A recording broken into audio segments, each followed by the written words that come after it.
I'm a curator and a writer, and I direct a program called Situations, which our most recent bulletin is on your seats. I'm just going to give you a bit of background. So I trained as an art historian some 13 or so years, 15 years ago, then did the RTA course, something that binds us all together, I think, about 12 years ago in curating. And then I went to work at this place, Icon Gallery in Birmingham, for 5 years. I was a senior curator there, and in fact it wasn't this building when I went in 1995, but it was a carpet warehouse, and I was involved in its transition to this Ousel Street School. So my curatorial practice, if you can call it that, was really working on a range of different exhibitions and projects for gallery spaces. But in that move from one building to another, we had a window of about 18 months when the galleries weren't open. And it was a chance to reconsider what a contemporary gallery in the 21st century might be and how it responds to the ways in which artists work. And it was at this point that I started to become interested in the commissioning of new work in response to a place like Birmingham. What it meant within our programme to be inviting artists to come and make new work, often off-site. In addition to projects such as this, which was part of an exhibition in 1998 called Claustrophobia, which really went across all of the spaces of the gallery and spilled outside into the city, I then began to work on larger scale off-site projects. This is a work by Kane Do in a car park that was part of a large citywide festival called As It Is, which investigated the city of Birmingham through 27 artist commissions. So it was at that point that I started to wonder actually whether, if I was to leave Icon, whether I would continue to work within gallery spaces. So on leaving Icon, I worked freelance as an associate curator for Fact in Liverpool as they moved from a commissioning agency to a new building, and I also helped Spike Island set up their new programme. And whilst I was at Spike Island, I worked on a range of residencies. And yet again, here came up the question of what occurs when an artist comes to somewhere like Spike Island in Bristol, which is an artist studio complex, to work for a period of time, to produce work apparently in response to Bristol as a city or their environment.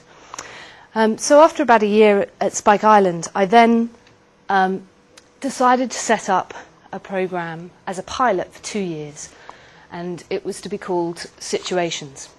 It was based at the University of the West of England, and the reason for doing that is I became aware that the university, the art school, offered an opportunity to reflect back on what occurs when an artist responds to a given situation. They're committed to research, to learning, to critical thinking. They give time, as opposed to a gallery programme, to thinking back on what has occurred. So I decided to set up this new programme, this structure, which would have commissioning at its heart, but it would be set within a research context. I think there's only a couple of these left, but this was the sort of review of the first 2 years. It was broken down into an international lecture programme in the first 2 years, which then became this book, Contemporary Art from Studio to Situation. And this really was a way of taking the temperature of how artists were working increasingly, if you like, outside studios, but it was less to do with the physicality, because often a lot of these artists also had studios in which they developed work, but more in the ways in which artists were increasingly making work in response to an invitation. So this included artists such as Thomas Hirschhorn, younger artists like Catherine Bohm, curators like James Lingwood from Art Angel, Catherine David, curator of Documenta. So a really broad range of people. And someone like Rod Dickinson, who was responsible for the crop circles. So a really broad range of British and international contributors. And in addition to that, we ran a 3-day conference around the nature of context and place. And then at the end of that 2 years, we then had a large-scale commissioning project. So that was like the sort of action research, if you like, of the 2 years. And I'll come back to that project at the end. Now, how this, I just want to flip to the current website, which will just kind of give you a sense of how this was structured.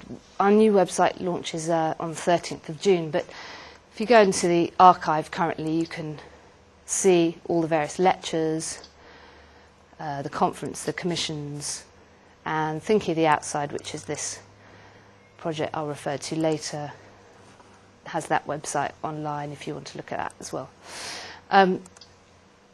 So it's a way, as I say, of reflecting back on how artists respond to a given place. Now, the reason why my talk has a rather strange title, The Penguins, where do the penguins come in? Well, at the end of the 2-year pilot project, we then decided that Situations would continue as a programme, and it's now expanded into a number of strands of programme that you'll see in the bulletin that you've got. One of the most interesting conversations I had over the last year was with an archaeologist of the contemporary past, so from the 1950s to present day, called Dan Hicks, who's based at Bristol University. And he told me the story of the penguin pool at London Zoo. And in 2004, the penguins were moved out of the penguin pool because the double helix structure was affecting their muscles. And it was then a series of potted plants and bark chippings and various other things were put inside the penguin pool, and it was created into an alligator pool. And there was an interesting archaeologist's report on the penguin pool by someone called Andy Shapland, who said, despite the best efforts of the zookeepers, this was a building in which penguinness was produced. So despite the fact that they intended it to become an alligator pool, it retained this kind of penguinness. So I was really intrigued by this, and as you can imagine, Dan and I have had many late nights talking about penguins, but about how you define place.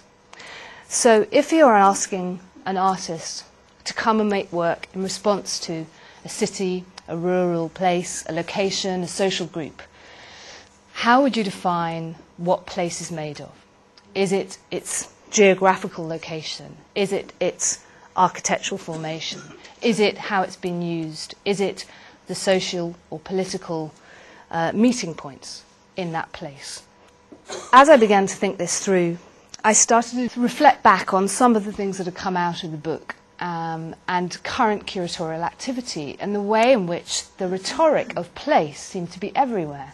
And I just want to read you just a couple of quotes here.